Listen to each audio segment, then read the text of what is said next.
నా వెల్విషర్గా అదేవిధంగా మీ యొక్క డ్యూటీ నిర్వర్తిస్తూ మరి ఆవేశపడకండి, కొంచెం ఆలోచించుకోండి, నిర్ణయం తీసుకోండి, మీకు సమయం ఇస్తా అని చెప్పారు అధ్యక్ష. అయితే ఆ తర్వాత పలు సందర్భాల్లో కూడా నేను మీడియా ద్వారా తమరికి విజ్ఞప్తి చేశాను. నేను చాలా కాన్షియస్గా డెసిషన్ తీసుకున్నాను అధ్యక్ష, నా రెసిగ్నేషన్ యాక్సెప్ట్ చేయండి అని. కానీ 4 నెలల సమయంలో కూడా ఆ నిర్ణయం మీరు తీసుకోలేదు అధ్యక్ష.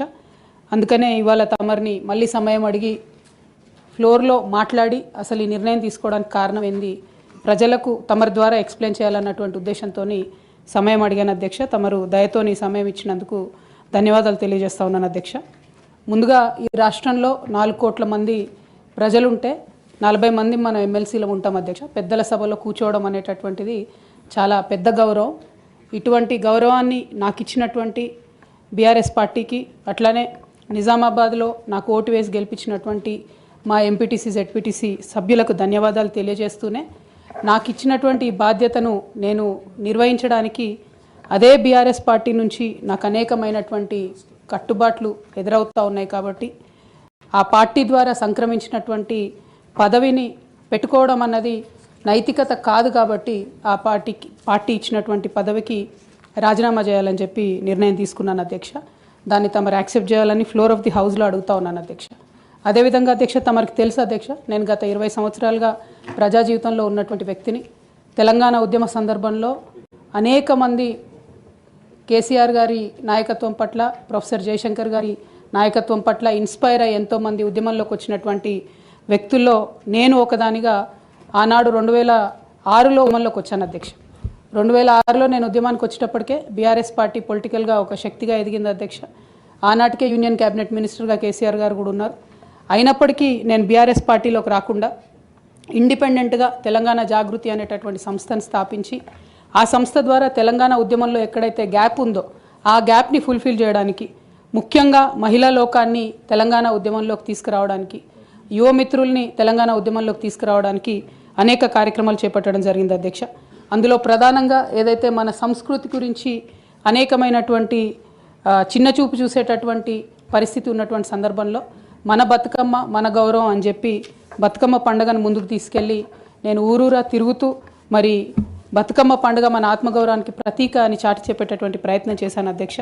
అదేవిధంగా మన చరిత్రకు సంబంధించి 3000 సంవత్సరాల తెలంగాణ చరిత్రను కూడా నేను ప్రత్యేకించి ఒక చారిత్రక బృందాన్ని కూడా పెట్టుకొని మరి పుస్తకాలను కూడా వెలువరించడం జరిగింది అధ్యక్ష.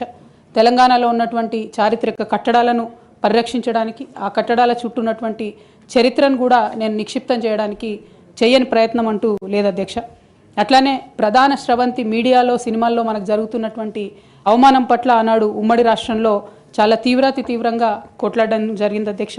మన భాషను, మన యాసను ప్రొటెక్ట్ చేయడానికి నా వంతు ప్రయత్నం చేశాను అధ్యక్ష. అప్పటికే ఉమ్మడి రాష్ట్రంలో ఉన్నటువంటి పాఠ్య పుస్తకాల్లో కూడా మన తెలంగాణ మహనీయుల చరిత్ర లేకపోవడం, మన తెలంగాణ సాంస్కృతిక అంశాలు లేకపోవడం, మన తెలంగాణ భాష పట్ల వివక్ష ఉండడం పట్ల కూడా శ్రీకృష్ణ కమిటీకి ఆనాడు ఇచ్చినటువంటి రిపోర్ట్లో కూడా తెలంగాణ జాగృతి తరఫున మేము ఇవ్వడం జరిగింది అధ్యక్ష. శ్రీకృష్ణ కమిటీ ఇచ్చినటువంటి ఫైనల్ రిపోర్ట్లో కూడా ఆ వాస్తవాలని వాళ్ళంతా ఉటంకించడం జరిగింది అధ్యక్ష. ఇవన్నీ కూడా మరి తెలంగాణ ప్రజలు కూడా మర్చిపోరు అధ్యక్ష. ఇవన్నీ చేస్తూ వచ్చినాం. 8 సంవత్సరాలు ఒక ఇండిపెండెంట్ సంస్థగా మేము ఉన్నాం అధ్యక్ష.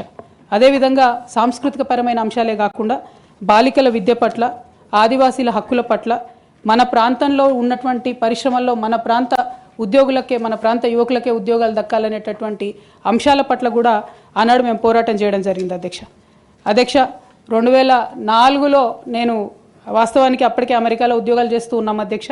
2004 ఆగస్టులో నేను నా పర్సనల్ రీజన్స్ కోసము భారతదేశానికి వచ్చాను అధ్యక్ష. కానీ ఆ తర్వాత 2006లో ఎప్పుడైతే కేసీఆర్ గారు యూనియన్ మినిస్టర్ పదవికి రిజిగ్నేషన్ చేశారో అనేక మంది యువకులు తమ ఉద్యోగాలను వదులుకొని ఉద్యమంలోకి వచ్చారు అధ్యక్ష.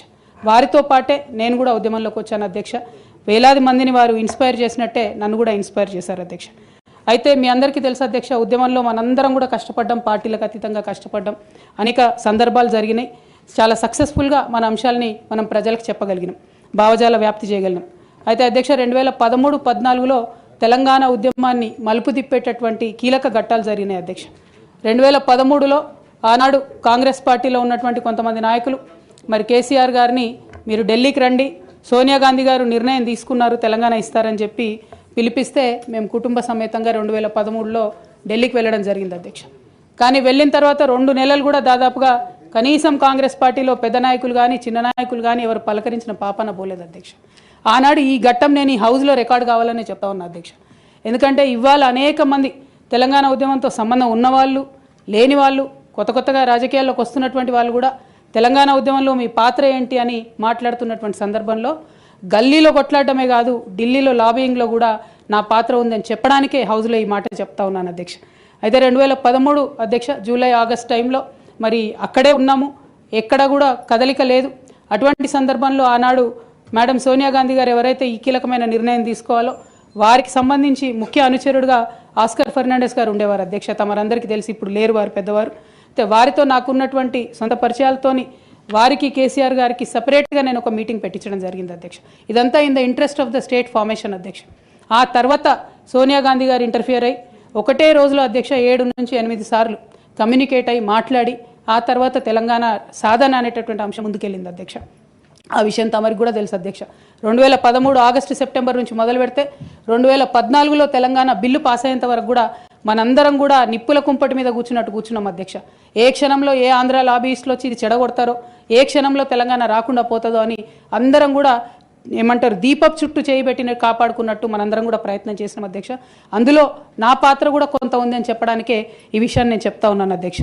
ఆ తదనంతర పరిణామాల్లో 2 సభల్లో కూడా మరి తెలంగాణ బిల్లు పాస్ అయింది.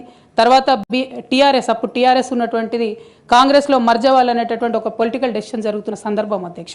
అయితే మర్జ్ అవ్వలేదు అధ్యక్ష. అప్పుడు మర్జ్ అవ్వకపోతే ఏమైంది, ఇండిపెండెంట్గా టీఆర్ఎస్ ఇక్కడ పోటీ చేయాల్సిన పరిస్థితి వచ్చింది. వాస్తవానికి అధ్యక్ష ఏ మహిళ అయినా కూడా ఒక కెరీర్ ఎంచుకునే ముందు, ఒక ఉద్యోగం చేసే ముందు తన కుటుంబం ఏంటి, కుటుంబ పరిస్థితి ఏంటి, రేపు పొద్దున్న నేను ఉద్యోగం చేస్తే నా పిల్లలకు సమయం ఇవ్వగలుగుతానా, కుటుంబ వ్యవహారాలకు సమయం ఇవ్వగలుగుతానా అని ఆలోచించుకుంటారు అధ్యక్ష. నేను కూడా ఉద్యమంలోకి వచ్చే ముందు 3 నుంచి 4 నెలలు చాలా సుదీర్ఘంగా ఆలోచించి నా జీవిత భాగస్వామితో చర్చించిన తర్వాతనే నేను ఉద్యమంలోకి రావడం జరిగింది అధ్యక్ష. అయితే ఈ విషయం ఇప్పుడు ఎందుకు చెప్పాల్సి వస్తుందంటే అధ్యక్ష, నేను ఎప్పుడైనా కూడా మన తెలంగాణ నుంచి ఒక ఇంటర్నేషనల్ స్థాయి ఎన్జిఓ నడపాలనుకున్నాను అధ్యక్ష. నేను పాలిటిక్స్లోకి వస్తానని అనుకోలేదు. కాకపోతే 2013-14లో ఎప్పుడైతే ఈ పరిణామాలు జరిగినాయో, టీఆర్ఎస్ పార్టీ ఒంటరిగా పోటీ చేయాల్సి వచ్చిందో అధ్యక్ష, ఆనాడు నాకు పార్టీ నుంచి వచ్చినటువంటి రిక్వెస్ట్ ఏంటంటే, నువ్వు నిజామాబాద్లో చేసినటువంటి పనికి నిన్ను నిజామాబాద్లో దాదాపుగా ఇంటింటికి గుర్తుపడతారు కాబట్టి నువ్వు ఎంపీ టికెట్ తీసుకొని అక్కడ ఉంటే అందరు ఎమ్మెల్యేలు మనం గెలిచేటటువంటి ఆస్కారం ఉంటుంది కాబట్టి నువ్వు ఇక్కడ పోటీ చేయాలని ఆనాడు టీఆర్ఎస్ పార్టీ నాకు పిలిచి పార్లమెంట్ టికెట్ ఇచ్చింది అధ్యక్ష. నేను ఎప్పుడు కూడా వారిని అడుక్కొని టికెట్ తీసుకోలేదు అధ్యక్ష. ఆ నిజామాబాద్ ప్రజలు దాన్ని గౌరవించారు. 9కి 9 కంప్లీట్గా నిజామాబాద్లో ఎమ్మెల్యేని గెలిపించారు అధ్యక్ష. తద్వారా టీఆర్ఎస్ ఇండిపెండెంట్గా ఆనాడు అధికారంలోకి వచ్చింది అధ్యక్ష. అందరం సంతోషపడ్డాం అధ్యక్ష. నేషనల్ పార్టీస్ మీద డిపెండ్ కాకుండా ఒక స్వీయ రాజకీయ అస్తిత్వం ఈ రాష్ట్రానికి ఉంటుందని చెప్పి టీఆర్ఎస్ పార్టీ అధికారంలోకి వస్తే తెలంగాణ ప్రజలకు మేలు జరుగుతుందని చెప్పి అందరం కూడా పనిచేసాం అధ్యక్ష, కష్టపడ్డాం. అదేవిధంగా మొదటిసారి పార్లమెంట్లో ఉన్నటువంటి మనందరం కూడా మీకు తెలుసు అధ్యక్ష, ఇక్కడ కూడా చాలామంది సహచరులు ఉన్నారు. చాలా అంశాల మీద, విభజన అంశాల అన్నిటి మీద కూడా నిరంతరం పోరాటం చేసి అది హైకోర్టు సాధించుకోవడం కావచ్చు అధ్యక్ష, కాళేశ్వరం లాంటి పెద్ద ప్రాజెక్టులకు అనుమతులు సాధించుకోవడం కావచ్చు అధ్యక్ష, అనేక అంశాల మీద కొట్లాడి కూడా పనిచేసినాం అధ్యక్ష. అంటే ఈ అంశాలు చెప్పడంలో ఉద్దేశం ఏంటంటే అధ్యక్ష, కేవలం పదవులు కావాలి రాజకీయం కోసమే టీఆర్ఎస్ పార్టీలోకి నేను వెళ్ళలేదు అధ్యక్ష. ఆనాడు టీఆర్ఎస్ పార్టీకి అవసరం, తెలంగాణ ప్రజలకు అవసరం అని చెప్పినారు కాబట్టి వెళ్ళిన అధ్యక్ష. వెళ్ళిన తర్వాత కూడా నిజామాబాద్ పార్లమెంట్లో ఉన్నటువంటి వారందరికీ తెలుసు అధ్యక్ష, ఒక 20 సంవత్సరాలు పెండింగ్ ఉండే అధ్యక్ష నిజామాబాద్ పెద్దపల్లి రైల్వే లైన్. కానీ మొదటి 2-3 సంవత్సరాలలోనే వెంటబడి నేను అది పూర్తి చేసుకోగలిగిన అధ్యక్ష. అంటే ఇట్లా ఒక్కొక్కటి ఏ రోల్ ఇస్తే ఆ రోల్లో పనిచేసుకుంటూ వెళ్ళినాం అధ్యక్ష. ఏ రోల్ ఇస్తే ఆ రోల్లో డెడికేటెడ్గా తెలంగాణ ప్రజలకు పనికొచ్చేటట్టుగా చేసినాం అధ్యక్ష. సో 2014లో తెలంగాణ జూన్ 2న వస్తే సెప్టెంబర్లో బతుకమ్మ పండుగ వచ్చింది అధ్యక్ష. నేను అంతకుముందు తెలంగాణ జాగృతి నుంచి దాదాపుగా 8-9 సంవత్సరాల నుంచి కంటిన్యూస్గా బతుకమ్మ పేరుతోని ప్రతి సంవత్సరం కార్యక్రమాలు చేసేదాన్ని అధ్యక్ష. 2014లో వచ్చినటువంటి బతుకమ్మ, తెలంగాణ రాష్ట్రం ఏర్పడ్డ తర్వాత వచ్చినటువంటి మొదటి బతుకమ్మ నుండే నా మీద రిస్ట్రిక్షన్స్ ప్రారంభమైనాయి అధ్యక్ష. పొలిటికల్ పార్టీలో ఒక వ్యక్తిని స్వేచ్ఛను ఎట్లా హరిస్తారని చెప్పడానికే ఎగ్జాంపుల్ చెప్తా ఉన్నాను అధ్యక్ష.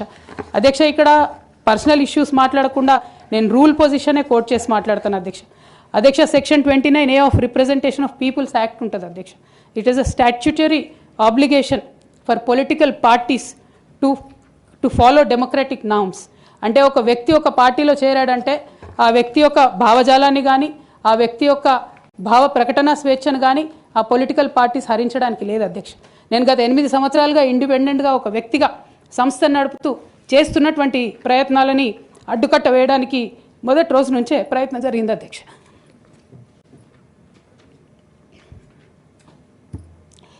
కానీ ఎక్కడ కూడా నేను తెలంగాణ బిడ్డలని, తెలంగాణ ప్రజల్ని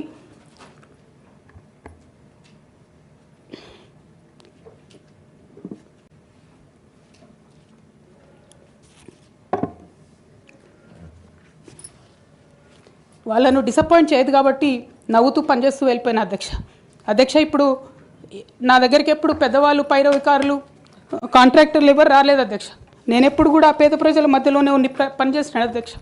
నా దగ్గరికి వచ్చినటువంటి బీడీ కార్మికులు కావచ్చు, బీడీ టేకేదారులు కావచ్చు, అంగన్వాడీ టీచర్లు కావచ్చు, ఆశా వర్కర్లు కావచ్చు, ఐకేపీ ఎంప్లాయీస్ కావచ్చు అధ్యక్ష, అదేవిధంగా జిహెచ్ఎంసీ కార్మికులు కావచ్చు అధ్యక్ష, టీచర్లు కావచ్చు అధ్యక్ష, నిరుద్యోగులు కావచ్చు, ఆడబిడ్డలు కావచ్చు, సింగరేణి ఉద్యోగులు కావచ్చు, కరెంట్ ఎంప్లాయీస్ కావచ్చు, ఎవరు వచ్చినా అధ్యక్ష నేను కాదనకుండా నాకెంత వీలైతే అంత పనిచేసి పెట్టేటటువంటి ప్రయత్నం చేసిన అధ్యక్ష. అయినా సరే అధ్యక్ష పార్టీ మౌత్ పీసులుగా ఉండేటటువంటి పార్టీ పేపర్లు, పార్టీ ఛానళ్ళు ఏ ఒక్కరు కూడా ఎన్నడూ కూడా మద్దతు ఇవ్వలేదు అధ్యక్ష. అయినా సరే ధైర్యం వదులుకోకుండా మొక్కువని ప్రయత్నంగా నేను ప్రయత్నం చేస్తూనే వెళ్ళాను అధ్యక్ష. తెలంగాణ రాకముందు, బీఆర్ఎస్ ప్రభుత్వం ఏర్పడకముందు ఒక మాట అనుకున్నాం అధ్యక్ష. కేసీఆర్ గారే పదే ఈ మాట చెప్పారు. ఉమ్మడి రాష్ట్రంలో మనకు కాంట్రాక్ట్ వ్యవస్థ వచ్చింది, మరి కాంట్రాక్ట్ ఎంప్లాయీస్తోని, అవుట్సోర్సింగ్ ఎంప్లాయీస్తోని దేశానికి నష్టం జరుగుతుంది, రాష్ట్రానికి నష్టం జరుగుతుంది, అందరికన్నా ఎక్కువ తెలంగాణ యువకులకు నష్టం జరుగుతుందని చెప్పారు అధ్యక్ష. ఆనాడు వారు సరదాగా ఒక మాట అనేవాళ్ళు, అందరికీ కాంట్రాక్ట్ పోస్ట్ ఉంది, మరి ముఖ్యమంత్రికి కూడా కాంట్రాక్ట్ పోస్ట్ ఉంటుందా అని చెప్పి ప్రశ్నించేవారు అధ్యక్ష. కానీ తెలంగాణ వచ్చిన తర్వాత 10 ఏళ్లలో కూడా కాంట్రాక్ట్ వ్యవస్థను మనం రద్దు చేసుకోలేకపోయినాం అధ్యక్ష. అది కాకుండా అవుట్సోర్సింగ్ ఎంప్లాయీస్, అవుట్సోర్సింగ్ వ్యవస్థను పెంచి పోసిపోయినాం అధ్యక్ష. బాధతో, చాలా ఆవేదనతో నేను ఈ మాటలు చెప్తా ఉన్నా అధ్యక్ష. తెలంగాణ సమాజానికి ఏదైతే ప్రశ్నించడం నేర్పించినటువంటి బీఆర్ఎస్ పార్టీ అధ్యక్ష, అంతర్గత వేదికలలో అనేక సందర్భాలలో నేను ప్రశ్నిస్తే అధ్యక్ష నా మీద కక్ష కట్టారు అధ్యక్ష. కేసీఆర్ గారు చుట్టూ ఉన్నటువంటి కొందరు వ్యక్తులు, తప్పక చెప్తున్నాను అధ్యక్ష ఈ మాట, ఎందుకంటే భారతదేశ రాజ్యాంగం ప్రకారం రాజకీయ పార్టీలు ఏవైనా కూడా ప్రజలకు ఒక దిక్సూచిగా నిలవాలి అధ్యక్ష, ప్రజలకు ఒక దారిదీపంగా నిలవాలి. పార్టీలోనే అంతర్గత ప్రజాస్వామ్యం లేకపోతే రాష్ట్రంలో ఎట్లా ప్రజాస్వామ్యం ఉంటుందనే విషయాన్ని కూడా మనందరం గమనించాలి కాబట్టి ఈ మాట చెప్తా ఉన్నాను అధ్యక్ష. మరి కక్షగట్టి నన్ను ప్రశ్నించినందుకు పార్టీ నుండి బయటకు పంపించారని చెప్పక తప్పదు అధ్యక్ష. మొదటి సంవత్సరం నుంచే రాష్ట్ర స్థాయి నిర్ణయాలలో ఎక్కడ కూడా నా పాత్ర లేకుండా కట్టుబడి చేసినారు అధ్యక్ష. ఇవాళ ఆనాడు బాధపడ్డా ఇవాళ నేను సంతోషపడతా ఉన్నా అధ్యక్ష.